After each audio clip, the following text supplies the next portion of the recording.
यहाँ बच्चों मैं स्ट्रेट लाइन की आपके पास एक्सरसाइज डिस्कशन कर रहा हूँ। This is your exercise number 4 और इसमें मैं आपको काफी सारे बेसिक कंसेप्ट्स बताऊंगा जो आपको क्लास 10th के लेवल से अपग्रेड कर देंगे और आपको सीधा सीधा पहुंचा देंगे आगे की पढ़ाई के हिसाब से। तो जल्दी से बच्चों आप ध्यान से देखिए, मैं यहाँ पे हेडिंग डाल देता हूँ, एक्सरसाइज 4 का डिस्कशन है, ये क्वेश्चन नंबर 4।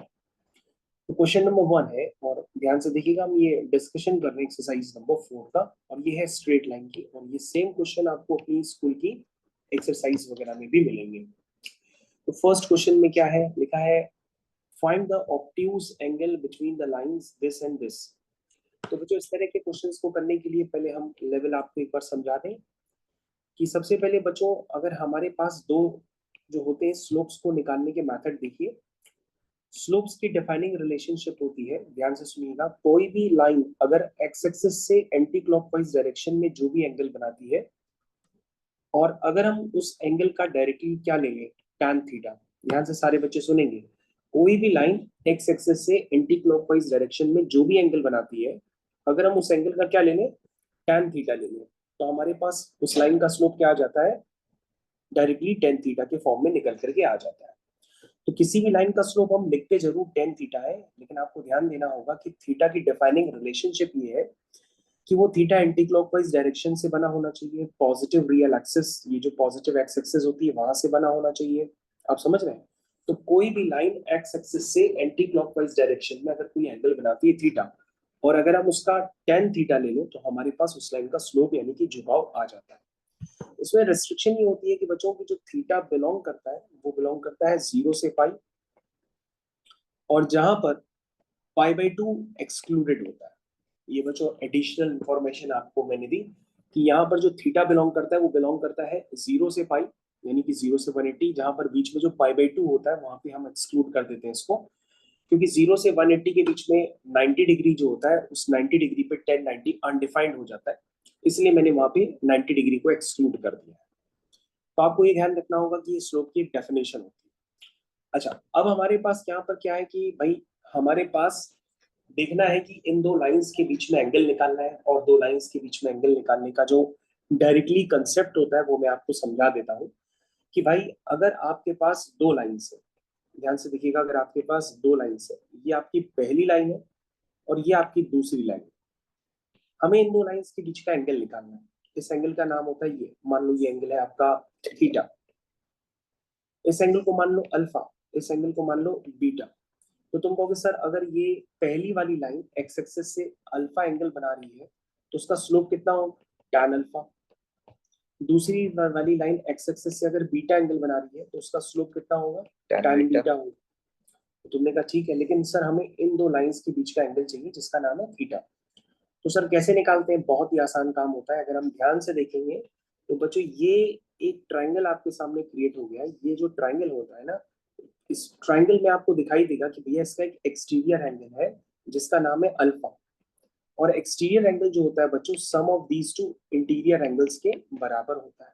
ठीक, और आपको ध्यान देना होगा, तो फिर यहाँ से थीटा निकल करके आ जाएगा, theta is alpha minus beta.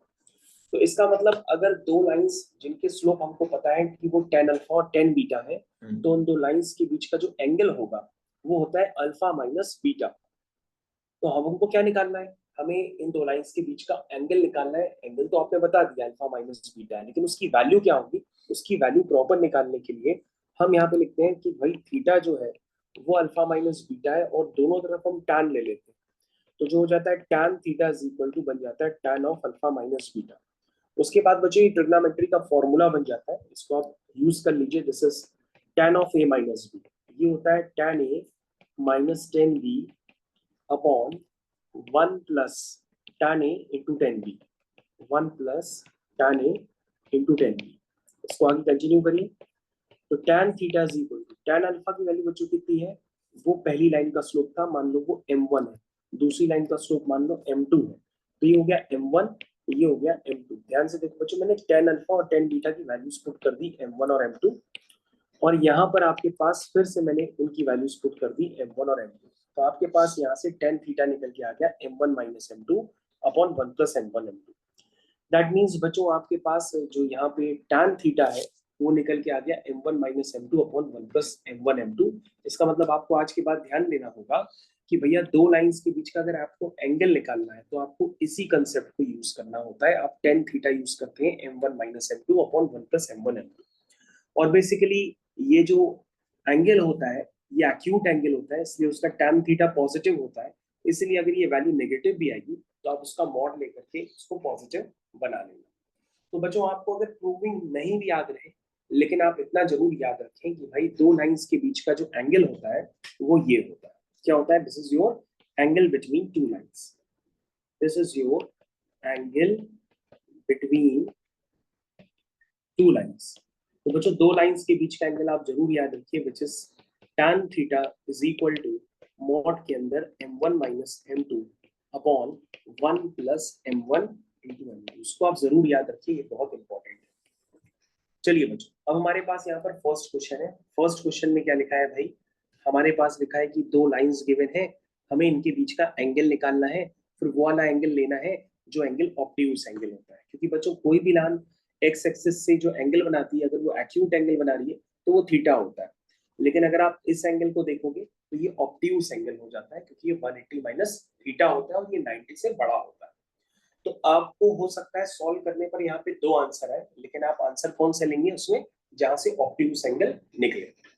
चलिए भाई, तो हमारे पास इस क्वेश्चन की जो थ्योरी थी वो थ्योरी लगभग मैंने आपको बताई कि भैया इसमें करते क्या है, कैसे काम करते हैं। मैं इस क्वेश्चन को दोबारा यहाँ पे लिख लेता हूँ और इसकी वर्किंग दोबारा करता हूँ। ये क्वेश्चन बच्चों मैंने दोबारा यहाँ पे कॉपी कर लिया है। ये आपका फर्स्ट क्वेश्चन है, ठीक है।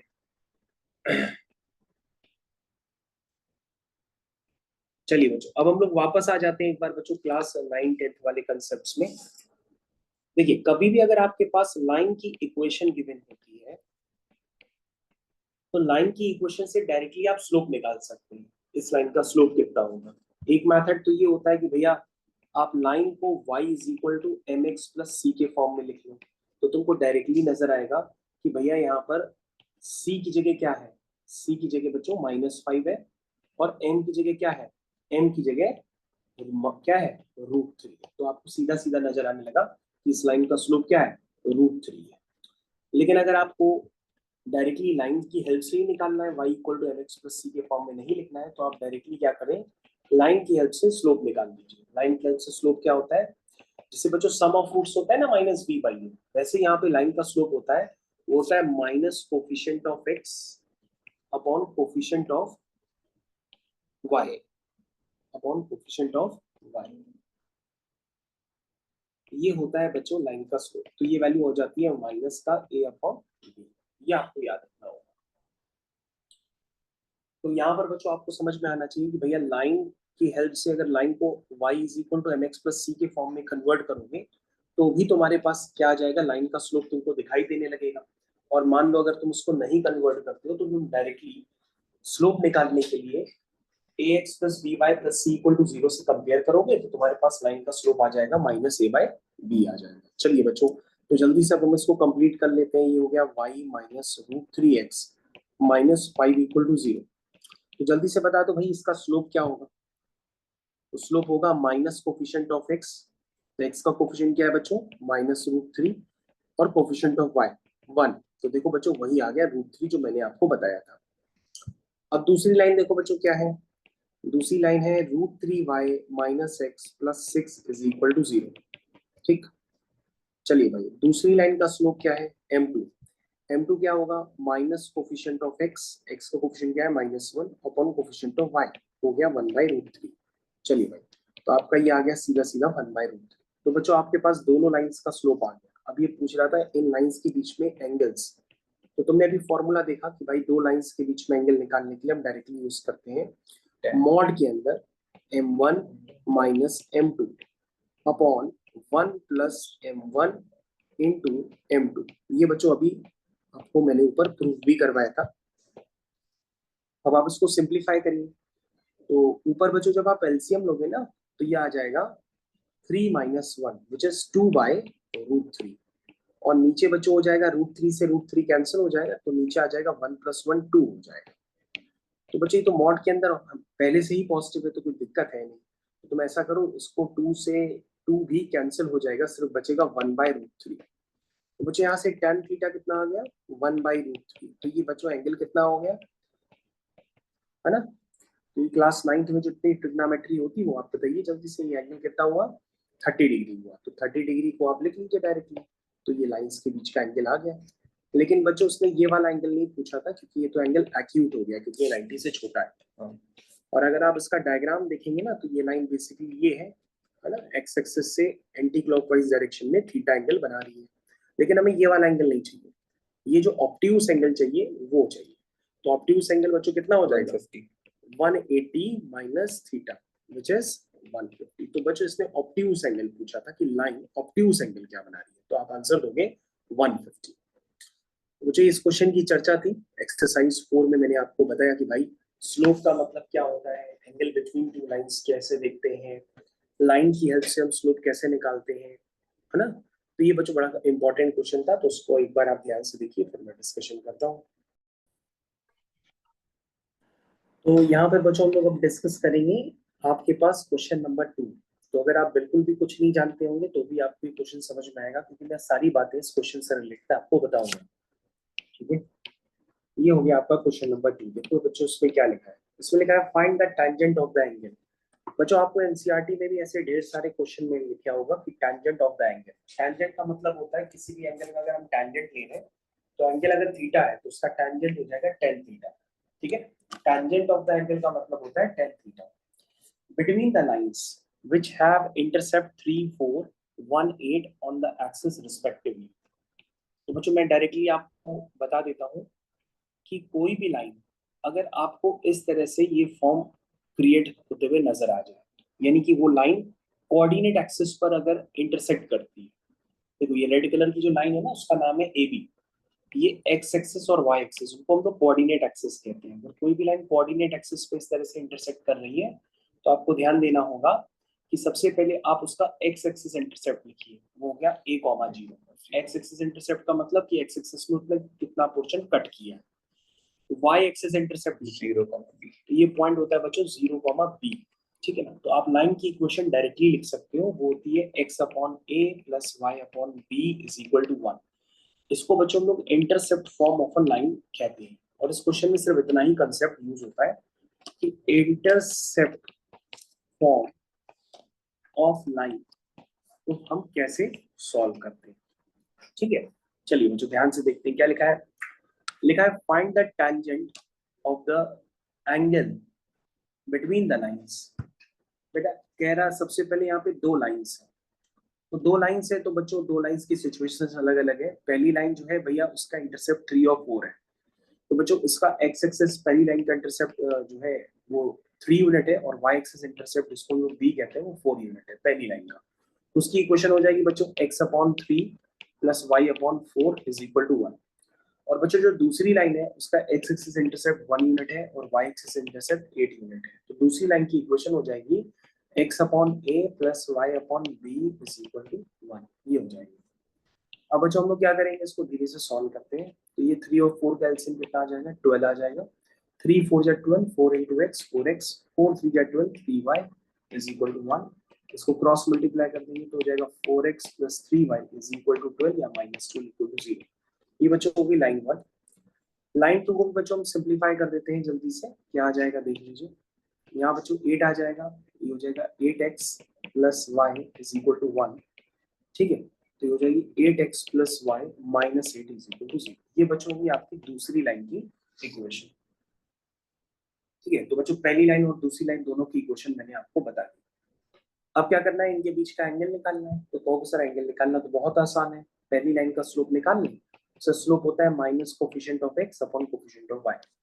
दूसरी लाइन का स्लोप बताओ, minus coefficient of x upon coefficient of y। तो दोनों लाइन का स्लोप आ गया। एंगल कैसे निकालते हैं, विच इज tan थीटा। क्या होता है tan थीटा, मॉड के अंदर होता है m1 minus m2। This is your m1 minus m2, m2 is -8 whole divided by 1 plus m1 m2। ये बच्चों हो गया m1 और ये हो गया m2। ठीक है, चलिए समझ गए आप लोग। अब आगे कंटिन्यू करो उसको। चलिए बताइए कैसे करेंगे। कहोगे सर ये तो -4/3 है प्लस 8 हो गया, और सर डिनोमिनेटर में है 1 प्लस 8 4 जा 32 अपॉन 3, ये हो गया बच्चों। तो उसको हम और भी सिंप्लीफाई कर लेते हैं, और याद रखिएगा ये सब मॉड के अंदर है, तो अगर माइनस साइन आ जाए तो उसको प्लस कर लीजिएगा। हाँ, तो 3 8 जा 24, 24 माइनस 4 कितना हुआ 20, तो ऊपर से आ गया 20/3, नीचे से आया 35/3, तो बच्चों ये हो गया 20/35, तो ये हो गया 5 4 जा 20, 5 7 जा 35, तो बच्चों tan थीटा कितना आ गया 4/7। तो बच्चों आपने पूछा था एंगल बिटवीन द लाइंस, या एंगल जो भी था आपका क्वेश्चन था टेंजेंट ऑफ द एंगल, तो टेंजेंट ऑफ द एंगल हो गया 4/7। तो बच्चों ये आपका फाइनल आंसर हो गया, इसको मैंने मार्क कर दिया, तो आप इसको भी एक बार देख लीजिए ढंग से।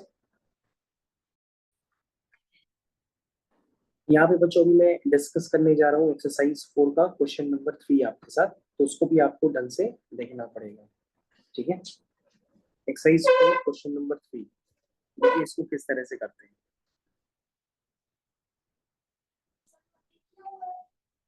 देखिए बच्चों, जब हम इस क्वेश्चन को करते हैं तो उसमें लिखा है find the equation of a line perpendicular to the line this and passing through the point this.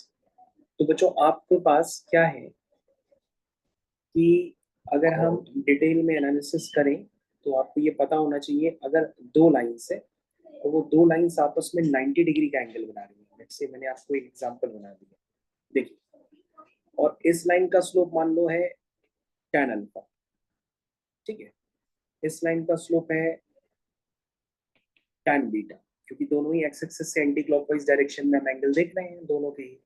तो इसका स्लोप क्या होता हो जाएगा, तुम कहोगे सर tan बीटा, इसका स्लोप कितना हो जाएगा, तुम कहोगे सर tan अल्फा, और लाइंस आपस में परपेंडिकुलर है। तो हमने कहा बेटा इनके जो स्लोप्स है ना, मतलब this is your m1, this is your m2, तो m1 m2 में एक रिलेशन होता है जो क्लास 10th में भी आपको बताया जाता है। उस रिलेशन को आप दोबारा याद कर लीजिए कि भाई अगर लाइंस आपस में परपेंडिकुलर है तो आपको एक रिलेशन दिखाई देगा यहाँ से कि जो बीटा है वो किसके बराबर है, तुम कहोगे अल्फा प्लस 90 डिग्री के बराबर है, क्योंकि बीटा क्या है, एक्सटीरियर एंगल है ना। बीटा ट्राइंगल का एक्सटीरियर एंगल है, और एक्सटीरियर एंगल जो होता है sum of these two interior angles के बराबर होता है, ये बच्चों एक्सटीरियर एंगल होता है। तो बच्चों यहाँ से आपके पास देखो एक रिलेशन आ गया कि beta is equal to alpha plus 90। अब बच्चों यहाँ पर तुमको m1 m2 बराबर -1 यूज करना है, तो आप क्या करिए कि प्रूफ करने के लिए दोनों तरफ tan ले लीजिए। बच्चों दोनों तरफ जैसे ही आप tan लेंगे ना, तो आपके पास ऑटोमेटिक में यहाँ से निकल के आ जाएगा कि m1 m2 बराबर -1। बच्चों ये तो tan बीटा ही है, और बच्चों ये हो गया tan ऑफ 90 प्लस अल्फा। तो 90 वगैरह देख करके तो नेचर बदल जाते हैं, जैसे tan 90 प्लस अल्फा है तो पहले आप उसको cot अल्फा लिख लीजिए, और 90 प्लस अल्फा बच्चों ASTC के अकॉर्डिंग सेकंड क्वाड्रेंट में आता है। सेकंड क्वाड्रेंट में अगर हम किसी का साइन या कॉसेक लेते हैं तो पॉजिटिव होता है, टैन लेते हैं तो वो क्या होता है, नेगेटिव होता है। ये बात आपको ध्यान देनी होगी, ठीक है। तो यहाँ से क्या आ गया, tan beta is equal to minus cot alpha, तो यहाँ से आ गया minus cot alpha. Cot alpha को क्या लिख सकते हैं, 1 अपॉन टैन अल्फा लिख सकते हैं। तो यहाँ से बच्चों आपके पास आ जाएगा tan alpha into tan beta is equal to -1। यानी बच्चों यहाँ से क्या रिलेशन आ गया, m1 m2 is equal to -1। तो बच्चों ये रिलेशन स्पेशली आपको ध्यान देना होगा कि अगर लाइंस परपेंडिकुलर होती है तो उनके स्लोप का प्रोडक्ट -1 होता है। तो मैंने ऐसे करके आपको रिलेशन स्ट्रेट लाइन में ढेर सारे बता दिए। अभी क्वेश्चन भी आपका हो जाएगा। क्या लिखा है, एक लाइन की इक्वेशन निकालनी है जो इस लाइन के परपेंडिकुलर है। तो बच्चों अगर हम यही डायग्राम बना लें तो क्या दिक्कत है, इसी डायग्राम को हम दोबारा बना लेते हैं, ठीक है। देखो बच्चों, तो बच्चों हमको निकालना है कि भाई find the equation of a line perpendicular to the line this, तो ठीक है। तो हमने मान लिया ये हमारी रिक्वायर्ड लाइन है और ये इस लाइन के परपेंडिकुलर है, ठीक। ये लाइन की इक्वेशन क्या है बच्चों, 2x minus 2y plus 3 equal to 0, x minus 2y plus 3 equal to 0। इसके परपेंडिकुलर लाइन बच्चों ये है जिसका मान लो नाम है l। इस l वाली लाइन की इक्वेशन निकालनी, और ये किससे पास हो रही है, 1, -2 से। कोई पॉइंट है मैंने रेंडमली बना दिया, 1, -2 से पास हो रही है। तो बेटा अगर तुमको किसी भी लाइन की इक्वेशन निकालनी हो तो तुम्हें क्या पता होना चाहिए, एक फिक्स पॉइंट पता होना चाहिए, और लाइन का स्लोप पता होना चाहिए। अगर ये दो चीजें पता है तो लाइन की इक्वेशन तुम लिख सकते हो, which is y minus y1 is equal to m times x minus x1। तो बच्चों जो रिक्वायर्ड लाइन l है, हमें उसका फिक्स पॉइंट तो पता है कि फिक्स पॉइंट की जगह 1, -2 दिया है, लेकिन स्लोप हमको नहीं पता है। तो तुम कहोगे स्लोप आ जाएगा, हमने कहा कैसे आएगा? तुमने कहा ये जो लाइन है ना सर, इसका स्लोप मान लो m1 है, वो होगा minus coefficient of x upon coefficient of y। तो सर इसका स्लोप है 1/2। तो हमने कहा इसका स्लोप बताओ क्या हो, तो तुम कहोगे मान लो m2 है। तो हमने क्या बताया कि भाई रिलेशन होगा m1 m2 बराबर -1, ये रिलेशन होगा। m1 कितना है 1/2, m2 इज इक्वल टू -1। ठीक, तो m2 बच्चों कितना आ गया -2 आ गया। तो बच्चों मैंने क्रॉस मल्टीप्लाई कर दिया, m2 कितना आ गया -2, क्योंकि बच्चों m1 m2 बराबर -1 होता है ना, तो एक का 1/2 है तो दूसरे का -2 हो जाएगा, तभी प्रोडक्ट -1 आएगा। अब जो हमारे पास तो फिक्स पॉइंट पता था, रिक्वायर्ड लाइन का अब तो हमको स्लोप भी पता है, तो हम लाइन की इक्वेशन निकाल सकते हैं, विच is y minus y1। y1 क्या है बच्चों -2, तो माइनस माइनस क्या हो जाएगा +2 is equal to m times x minus x1। x1 बच्चों 1 है। तो बच्चों हमारे पास उस लाइन की इक्वेशन निकल करके आने वाली है, बस मैं इसको ओवर कर रहा हूँ। बच्चों हो जाएगी 2x plus y is equal to 0। ये बच्चों लाइन की इक्वेशन फाइनली निकल करके आ गई। तो ये आपका फुल एंड फाइनल आंसर हो गया। बाकी कैलकुलेशंस आपको करनी होती है, मैंने आपको पूरा करके बता दिया। तो बच्चों आपको क्वेश्चन नंबर 3 के सहारे ये याद रखना पड़ेगा कि भाई अगर लाइंस परपेंडिकुलर होती है तो उनके स्लोप का प्रोडक्ट -1 होता है। और ये बात मैंने आपको पूरी प्रूफ करके भी दिखाई है। और ये प्रूविंग अगर आप नहीं याद रख पाए तो डायरेक्टली ऐसे ही याद रख लें कि अगर लाइंस परपेंडिकुलर होती है तो उनके स्लोप का प्रोडक्ट क्या होता है -1 होता है। ठीक है, तो इतनी बात बच्चों आपको जरूर याद रखनी है। ठीक है,